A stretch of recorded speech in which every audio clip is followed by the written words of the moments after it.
We've all got some of those cluttered areas where nothing seems to grow, which doesn't seem to work, or where we want to change how we're using the garden.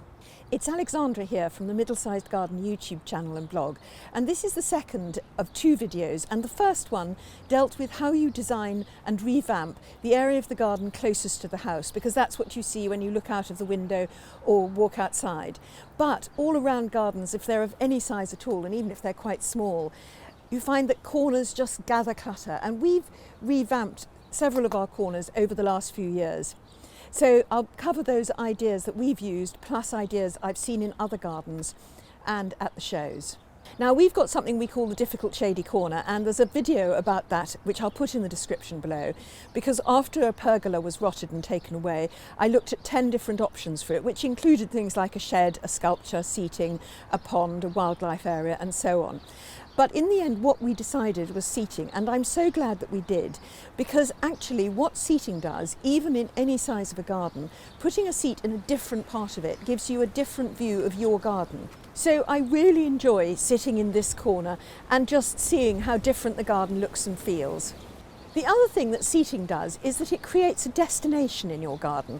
Suddenly somewhere that wasn't really anywhere is a place where you go with a cup of coffee or drink.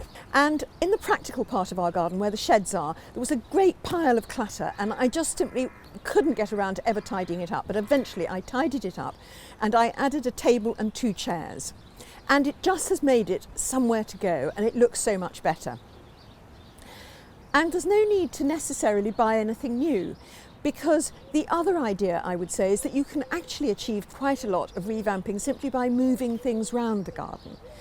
The table over in this corner actually was on our terrace, and the chairs are 2 of the chairs from a set of 8, which is in another corner of the garden. And in the middle of our parterre, we had a topiary spiral.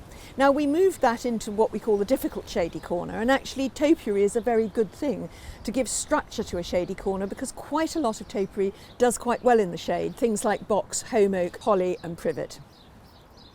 And then we had a sundial in the middle of that part of the garden for a bit. But when we had the pergola put in, I then thought, well, what am I going to do with the sundial? And then, of course, I thought that one way of making a practical area feel like a proper garden area of its own is to give it a focal point. So I moved the sundial to the centre of the veg beds. There was some landscaping involved in that, because we had to cut the edge off the corner of each of the 4 beds to give us enough room to actually walk round the sundial. But I'm very pleased now. I feel that instead of having veg beds, I've got a potager, or perhaps I could grow it as a cut flower garden, a cottage garden, or indeed last year what I did with it, and this is another thing you can do if you've got a bare patch, is I left it completely wild.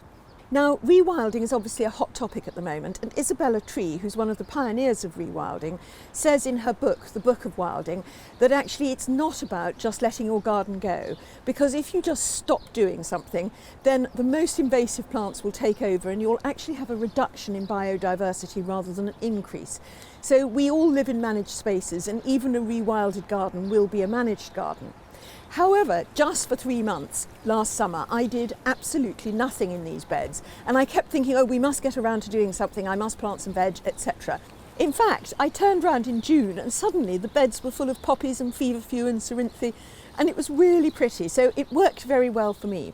But there is one word of warning, and that is that actually bare earth does attract weeds, and sometimes they're beautiful weeds like poppies, but if they're weeds you don't want to attract, then the other thing you can do with a patch of bare earth while you're trying to decide what its ultimate future is to add a green manure. Green manure are plants that you grow from seed. They improve the structure of your soil, and when they break down, they add fertility and nutrients back into the soil.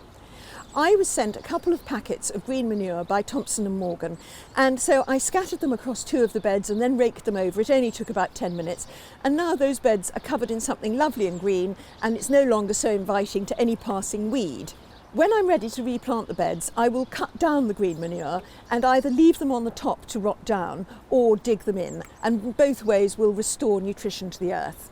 One of the other things you can do to make an area that's practical feel a bit more special is actually to put something unexpectedly grand or gorgeous in it. For example, a chandelier in a greenhouse, or a particularly nice bench in a shed. And if you've got a bare and boring part of the garden, then what about a garden ornament or sculpture? Of course, sculpture can cost quite a lot, but actually you can often make it up yourself. In this garden, the owner had several pieces of corten steel cut and arranged to look like sculpture. And it's really transformed this bare bit of hedge.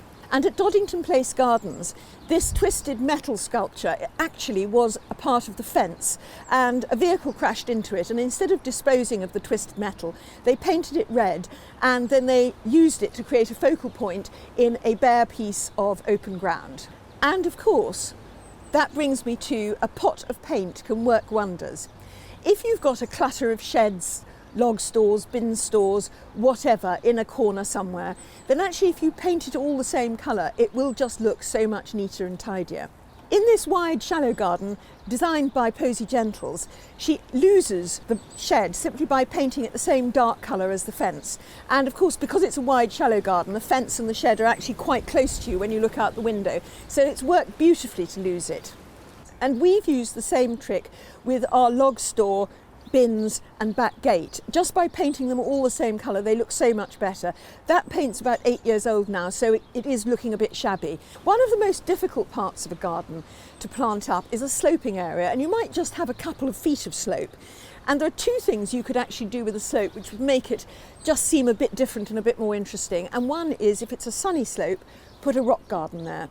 And I've got a video about how to do rock gardens, which I'll put in the description below. The other thing you can do if it's a shady slope is kind of somehow go for a woodland garden feel and make it a stumpery. A stumpery is when you get bits of cut log or old tree stumps or even interesting stumps from shrubs, and then you arrange them. It's very good for wildlife. The wood will slowly rot down, but whether you're doing a rockery or a stumpery, what it does with a slope is it creates little pockets of planting. So you put the rocks in or the stumps in, and then you can plant plants behind them, and they're not so likely to get washed away if it rains.